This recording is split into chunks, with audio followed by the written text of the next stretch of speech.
The Mavic Air 2 boasts 48 megapixel photos, but are they any good, or is it just a marketing gimmick? Let's test it and find out.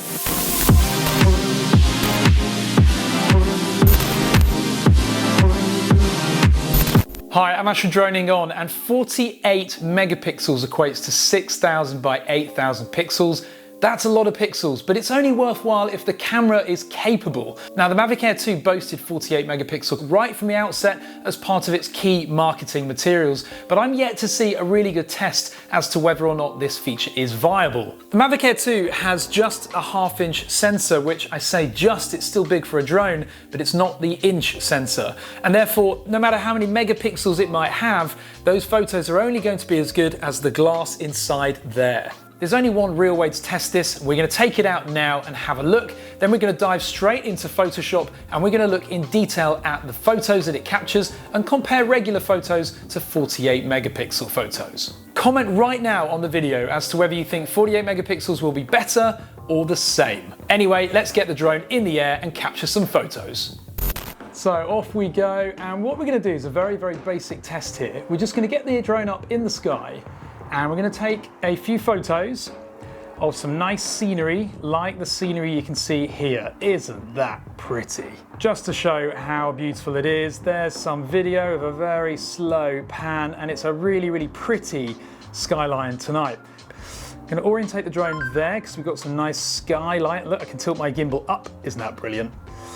And switch to photo mode. We're going to start with a basic photo in single mode. I've just set the exposure point on that hotel in the distance. Take a photo, and now what I'm going to do is switch to 48 megapixel mode.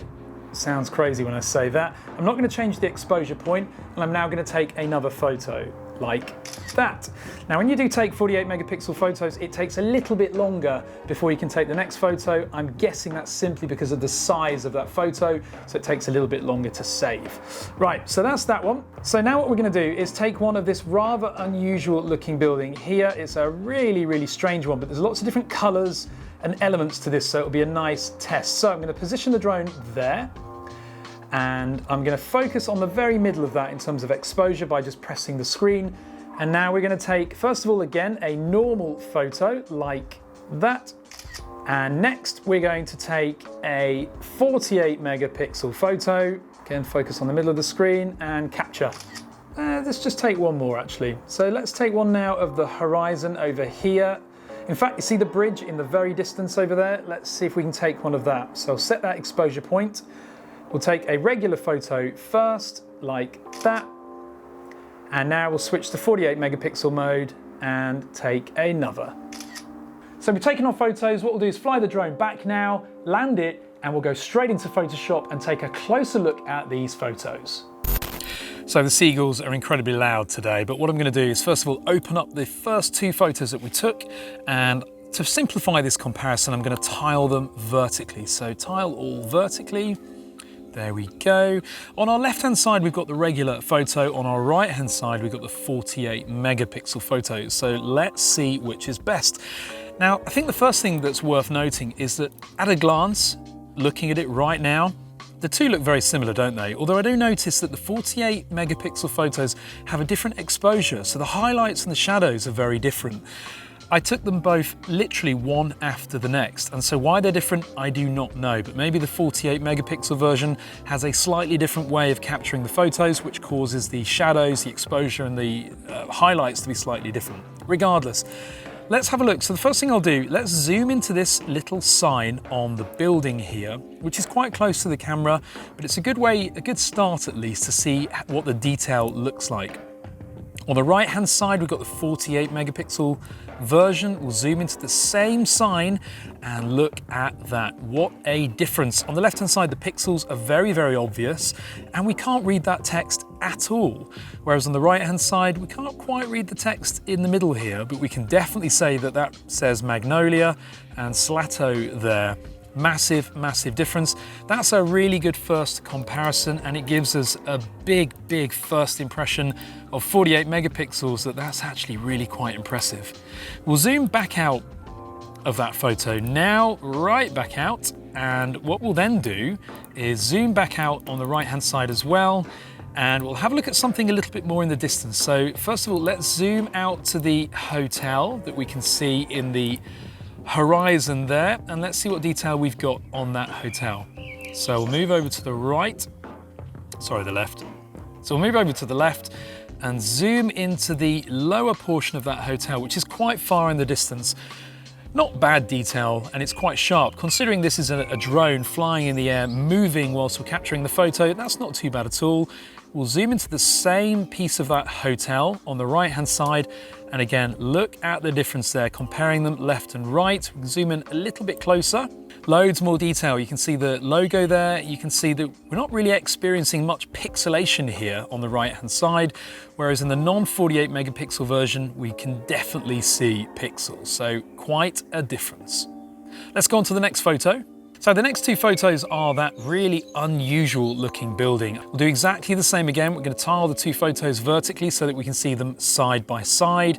So the first thing we'll do is zoom into that little crowd of people down at the bottom. That's a really good first comparison. So in this left-hand photo, we've got the non-48 megapixel version. This is the regular photo, and we zoom right into them. We can see quite a few pixels here. They are looking quite pixelated. Let's do the same on the photo on the right-hand side. Now, obviously the people have moved, but not much. And you can see that we're not quite seeing pixels yet. We've got a lot more clarity there, and that's a really, really good sign. So 48 megapixels definitely makes a difference. We'll zoom out of this photo and let's look at something in the distance of this photo. So if we go up to the horizon here, again, on the left-hand side, we'll zoom out as well.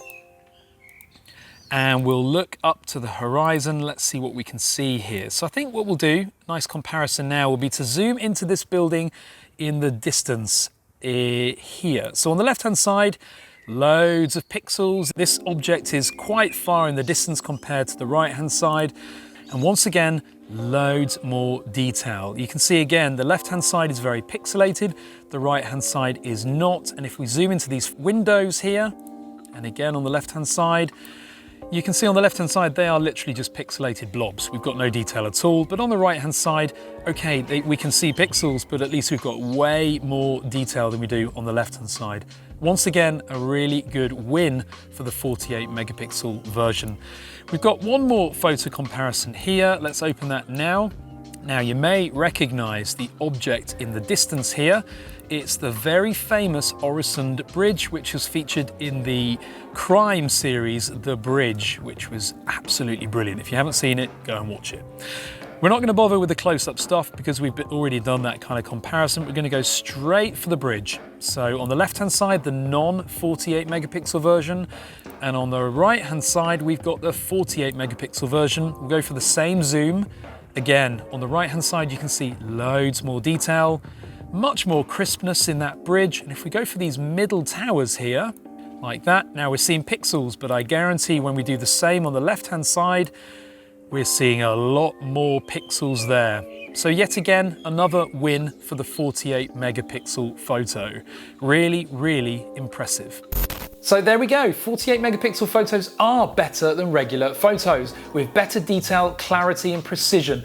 And that means that overall we can capture better photos to share or to crop, pan and scan without losing that important quality and resolution. Comment below with your thoughts on this video and the test. Give the video a thumbs up or a thumbs down if your IQ is less than 48. And of course, click subscribe. Thank you very much for watching.